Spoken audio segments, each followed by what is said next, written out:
నా పేరు కె ప్రసాద్. నేను విశాఖపట్నం జిల్లాలో డిస్ట్రిక్ట్ సైన్స్ ఆఫీసర్గా పనిచేస్తాను.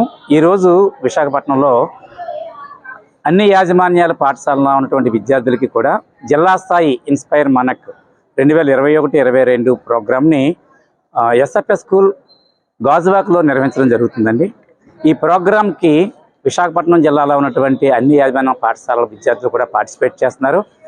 ఇందులో 2022-23 సంవత్సరంలో ఇన్స్పైర్ కోసం అప్లై చేసినటువంటి 2600 ప్రాజెక్టుల నుంచి 200 ప్రాజెక్టులని ఉత్తమమైన ప్రాజెక్టులుగా ఎంపిక చేయడం జరిగింది. అందులో విశాఖపట్నం జిల్లాకు సంబంధించి 64 ప్రాజెక్టులకి ఈరోజు ఎస్ఎఫ్ఎస్ స్కూల్లో ఈ డిస్ట్రిక్ట్ లెవెల్ కాంపిటీషన్ అనేది ఇది కండక్ట్ చేయడం జరుగుతుంది. ఈ ప్రోగ్రామ్ అంతా కూడా జిల్లా విద్యాశాఖ అధికారి శ్రీమతి ఎల్ చంద్రకళ గారు, అదేవిధంగా deputy educational officer Shri A Gaurishankar గారు, additional project coordinator Shri Srinivas గారి వారి ఆధ్వర్యంలో జరుగుతుందండి ఈ ప్రోగ్రాము. ఈ ప్రోగ్రామ్కి చైర్మన్గా మన విశాఖపట్నం జిల్లా కలెక్టర్ గారు ఉన్నారు. అదేవిధంగా కన్వీనర్గా ఎల్ చంద్రకళ గారు, కో కన్వీనర్గా district science officer K Prasad నేను ఉన్నామండి. ఈ ప్రోగ్రామ్ ప్రధాన ఉద్దేశం ఏంటంటే పాఠశాల స్థాయి నుంచి విద్యార్థుల్ని సైన్స్ పట్ల ఉత్తేజితులను చేసి విద్యార్థులందరినీ కూడా భావి శాస్త్రవేత్తలుగా తయారు చేయాలనేదే దీని యొక్క ఉద్దేశం అండి. ఇన్స్పైర్ అంటే innovation in science and pursuit for inspired research అండి. 10 లక్షల మంది విద్యార్థుల్లో ఇలాంటి ఆలోచనలను పెంపొందించి భావి శాస్త్రవేత్తలుగా తయారు చేయాలనే ఉద్దేశంతో department of science and technology మరియు national innovation foundation SIRT Andhra Pradesh వారి సహకారంతో ఈ ప్రోగ్రామ్ని నిర్వహించడం జరుగుతుంది. ఇక్కడికి 64 ప్రాజెక్టులు ఎగ్జిబిషన్ కోసం వస్తడం జరిగిందండి.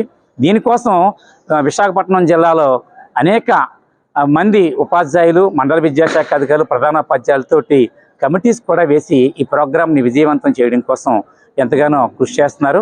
ఈ పాఠశాల ప్రిన్సిపల్గా అయినటువంటి జోజిబాబు గారు కూడా దీంట్లో భాగస్వాములో ఈ కార్యక్రమాన్ని ఘనంగా నిర్వహించడం కోసం తగినటువంటి ఏర్పాట్లు చేశారండి. ఈ ప్రోగ్రాంలో ఈ 64 ప్రాజెక్టులని కూడా ఉదయం అంతా కూడా వివిధ పాఠశాలల తాలూకు విద్యార్థులు కూడా వచ్చి సందర్శించి సైన్స్లో వాళ్ళందరూ కూడా మరి మంచి మంచి విషయాలు తెలుసుకోవడానికి కూడా ఈ ప్రాజెక్ట్ ఉపయోగపడుతుందని చెప్పి తెలియజేస్తాను. దీనిలో భాగంగానే ఎకో వైజాగ్ అనేటువంటి కార్యక్రమాన్ని కూడా మరి గ్రీన్ క్లైమేట్ ఆర్గనైజేషన్ ఫౌండేషన్ వ్యవస్థాపకులైనటువంటి రత్నం గారు కూడా మరి ఈ ప్రోగ్రాంను కూడా ఇందులో చేపట్టారు. మన చుట్టూ ఉన్నటువంటి పర్యావరణాన్ని మనం కాపాడాలి, మన మొక్కలను మనం చక్కగా సంరక్షించాలనే ఉద్దేశంతో ఈ ఎకో వైజాగ్ ప్రోగ్రాంను కూడా ఇక్కడ వచ్చినటువంటి వేలాది మంది టీచర్స్ తోటి ఈ కార్యక్రమాన్ని ఇక్కడ నిర్వహించడం కూడా జరిగిందండి. ఇది ఈ ప్రోగ్రాం యొక్క ప్రధానమైన ఉద్దేశం. మధ్యాహ్నం 2 గంటల నుంచి వెలిటరీ ప్రోగ్రాం స్టార్ట్ అవుతుంది.